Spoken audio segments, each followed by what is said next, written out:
Sudah masuk minggu yang ketiga saya menanam pokok halia.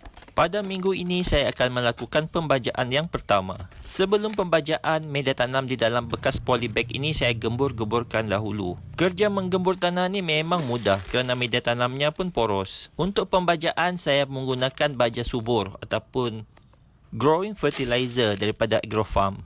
Setiap bekas tanam ini mengandungi 2 anak pokok halia. Untuk pembajaannya pula, setiap anak pokok ni saya berikan sesudu. Growing fertilizer ini baik untuk permulaan menanam kawan-kawan.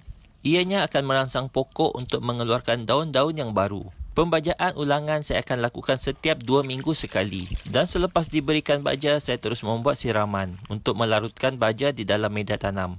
Pada minggu yang ketiga ini juga saya mendapati pokok ini mengalami masalah yang hampir sama dengan pokok kunyit. Iaitu masalah daun bergulung disebabkan oleh ulat. Langkah pencegahannya pun sama kawan-kawan. Ulat-ulat yang ada saya buang dan kemudian saya semburkan dengan Organic Garden Neem Oil sebagai kawalan serangga perosak. Semburan kawalan serangga perosak ini kita boleh lakukan pada awal pagi ataupun lewat petang.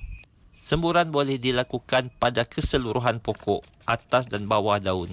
Dengan melakukan semburan secara konsisten, serangan serangga perosak kita boleh kawal.